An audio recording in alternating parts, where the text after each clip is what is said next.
할렐루야! 소망 되신 주님 한 분만으로 충만한 아침입니다. 오늘도 임마누엘 되시는 주님과 동행하며 승리하시기를 간절히 기도합니다. 5월 7일 금요일 아침 예배를 주님께 올려드립니다.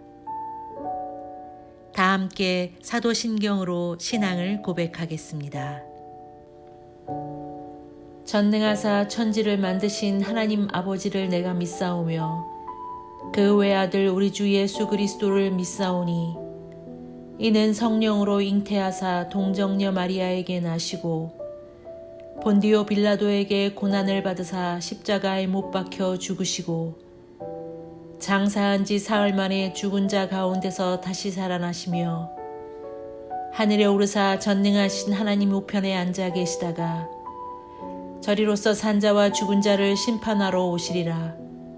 성령을 믿사오며 거룩한 공예와 성도가 서로 고통하는 것과 죄를 사하여 주시는 것과 몸이 다시 사는 것과 영원히 사는 것을 믿사옵나이다. 아멘. 오늘 하나님의 말씀은 역대하 17장 1절에서 19절 말씀입니다. 하나님의 말씀을 함께 읽겠습니다. 아사의 아들 여호사밧이 대신하여 왕이 되어 스스로 강하게 하여 이스라엘을 방어하되 유다 모든 견고한 성읍에 군대를 주둔시키고 또 유다 땅과 그의 아버지 아사가 정복한 에브라임 성읍들의 영문을 두었더라.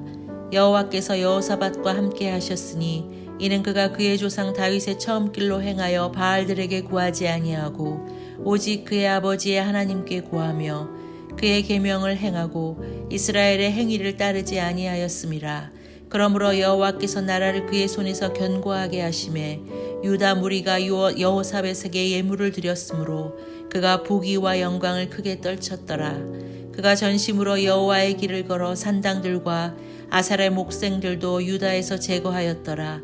그가 왕위에 있은 지 3년에 그의 방백들 베나일과 오바댜와 스가랴와 느다넬과 미가야를 보내어 유다 여러 성읍에 가서 가르치게 하고 또 그들과 함께 레위 사람 스마야와 느다냐와 스바댜와 아사헬과 스미라못과 여호나단과 아도니야와 도비야와 도바도니야 등 레위 사람들을 보내고 또 저희와 함께 제사장 엘리사마와 여호람을 보내었더니 그들이 여호와의 율법책을 가지고 유다에서 가르치되 그 모든 유다 성읍들로 두루다니며 백성들을 가르쳤더라. 여호와께서 유다 사방의 모든 나라에 두려움을 주사 여호사밧과 싸우지 못하게 하심에 블레셋 사람들 중에서는 여호사밧에게 예물을 드리며 은으로 조공을 바쳤고 아라비아 사람들도 짐승떼 곧 숫 양 7,700마리와 숫 염소 7,700마리를 드렸더라. 여호사밧이 점점 강대하여 유다의 견고한 요새와 국고성을 건축하고 유다 여러 성에 공사를 많이 하고 또 예루살렘에 크게 용맹스러운 군사를 두었으니 군사의 수요가 그들의 족속대로 이러하니라.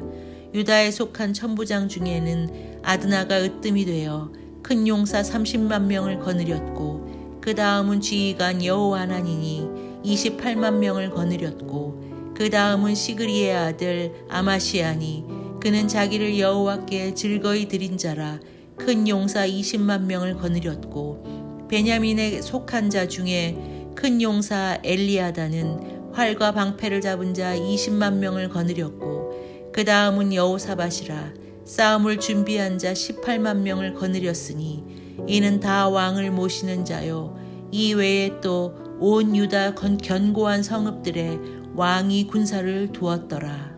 아멘. 오늘 말씀은 아사왕이 세상을 떠난 후 그의 아들 여호사밧이 왕위에 올라 종교개혁으로 인한 영적 부흥과 남유다의 번영에 대해 다루고 있습니다. 먼저 외적으로는 우상 숭배를 버리고 하나님의 말씀에 순종하고 내적으로는 나라 전역에 하나님의 율법을 가르친 남유다는 남북 분열 이후 최고의 전성기를 맞게 됩니다. 오늘 본문 1절과 2절에서 여호사밧은 선왕 아버지의 실패한 통치로 이어진 북이스라엘의 공격을 방어하여 정복한 땅을 지키는데 힘써야 했습니다. 하나님은 3절 말씀에 이런 여호사밧과 함께 하심으로 선조 다윗의 처음 길로 행하여 바알들에게 구하지 않고 하나님만을 의지하며 주의 율법을 지키며 이스라엘의 행위를 따르지 않았다고 말합니다. 여호사밧은 부친 아사왕처럼 아람 왕과 동맹을 맺어 이스라엘을 견제하는 방법으로 나라를 지키지 않았습니다. 그는 침략보다는 견고한 방어에 주력하고 유다 내 모든 성읍에 군대를 주둔시켜 스스로 나라를 부강케 하는 데 힘을 쏟았습니다. 그리고 언제나 모든 것에 하나님의 방법을 택했고 하나님의 말씀과 명령에 순종하여 그의 나라는 점점 부강케 되었습니다. 5절에 여호사밧이 이런 신실한 모습을 보이자 하나님도 그의 나라를 더 부강케 하셨고 부귀와 영광을 누리게 하십니다. 여호와께서 그의 나라를 그의 손에서 견고케 하심은 여호사밧만 느꼈던 것이 아니라 유다의 모든 백성이 알고 있었던 것으로 보입니다. 5절 말씀에 유다 무리가 여호사밧에게 예물을 드렸다고 하면서 이 예물은 하나님의 손에 붙들려 살아가는 왕에게 드리는 감사의 예물이었다고 말합니다. 그러므로 시편 73편 28절에 하나님께 가까이 함이 내게 복이라고 말씀하십니다. 여호사밧의 하나님께 붙들린 삶은 결국 나라와 모든 백성들이 알아보는 것입니다.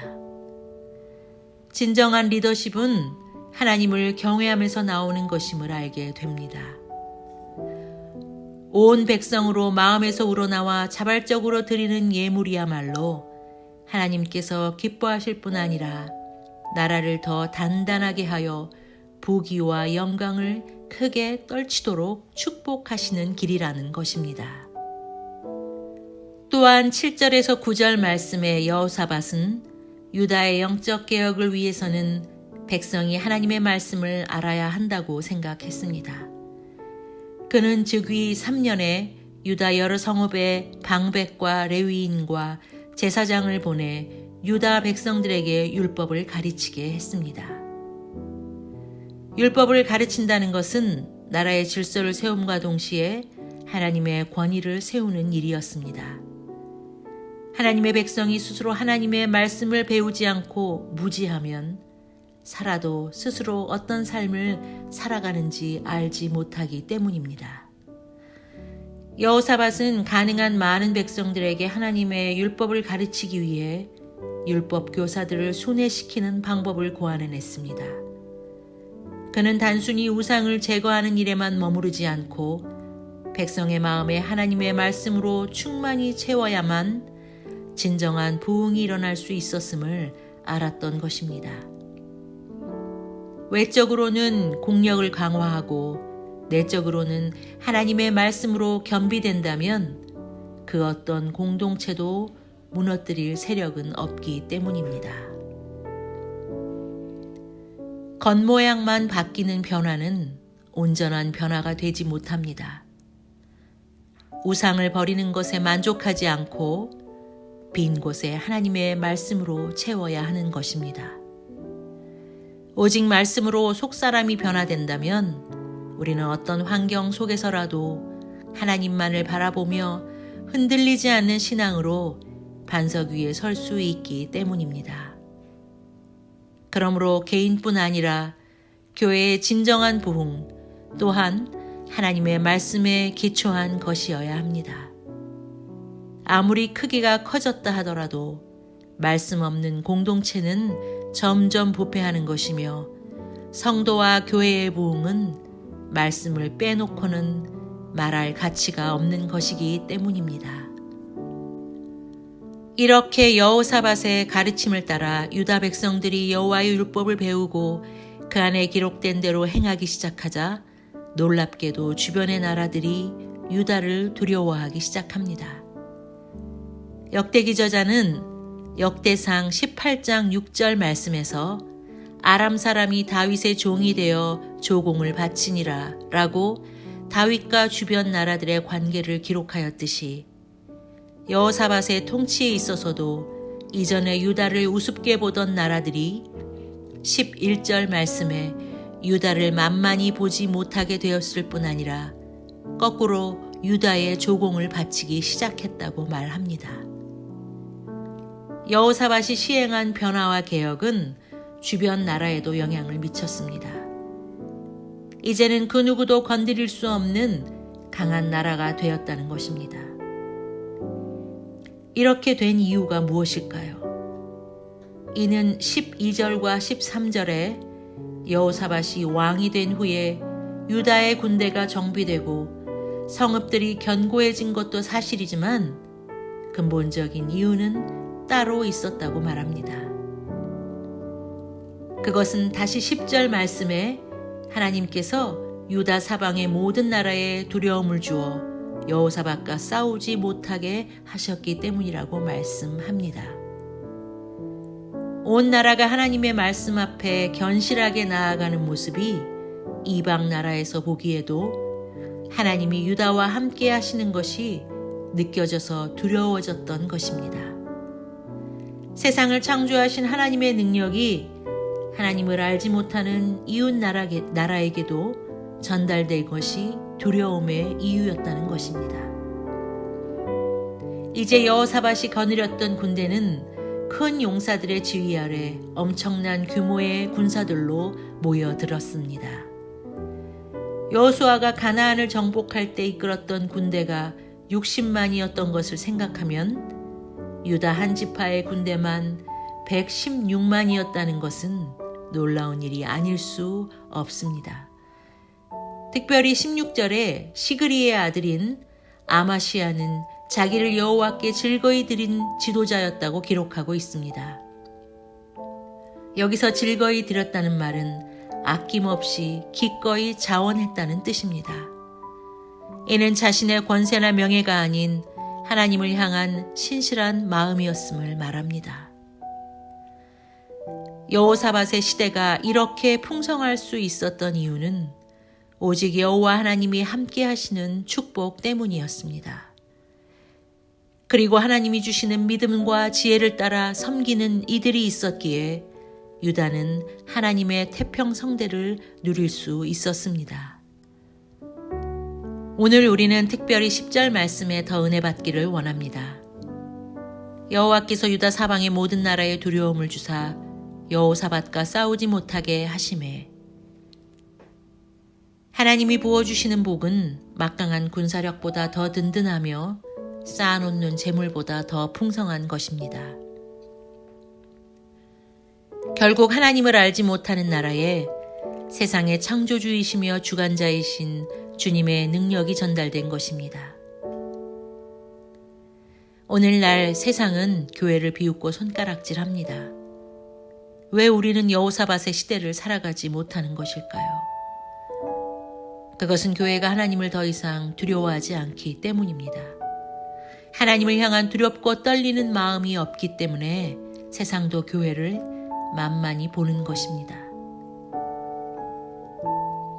그러나 지금은 온 교회가 엎드려야 할 때입니다. 하나님의 말씀 앞에 순종하지 못하고 더 이상 주님을 가까이 하지 못하는 죄악을 회개해야 합니다. 만약 하나님을 사랑하지 않고 말씀으로 돌아가지 않는다면 하나님의 마지막 명령인 전도가 이 시대에 가당키나 할까요? 잃어버린 영혼을 향한 아버지의 마음이 과연 지금도 존재한다 말할 수 있을까요? 우리가 말씀으로 돌아가 중심을 지키지 않는다면 세상도 하나님과 교회를 두려워하지 않고 더 이상 교회로 나오지 않을 것입니다. 곧 이 교회의 문제는 성도인 나의 문제로 돌아봐야 합니다. 주변이 나를 통해 하나님을 알게 되지 못한다면 그것은 오롯이 나의 책임이기 때문입니다. 내가 하나님을 두려워하지 않으므로 주변 사람들도 하나님을 외면하는 것입니다. 그러나 우리가 먼저 하나님과의 관계를 올바로 세우면 애써 주변 사람들을 변화시키려 하지 않아도 하나님의 크신 능력이 그들을 변화시킬 것입니다. 그들을 구원하실 것입니다. 결국 변화를 주도하는 주체는 우리 자신이 되어야 하는 것입니다.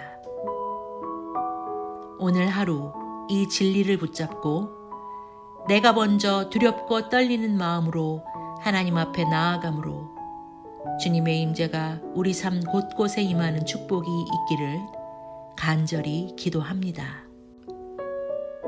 기도하겠습니다.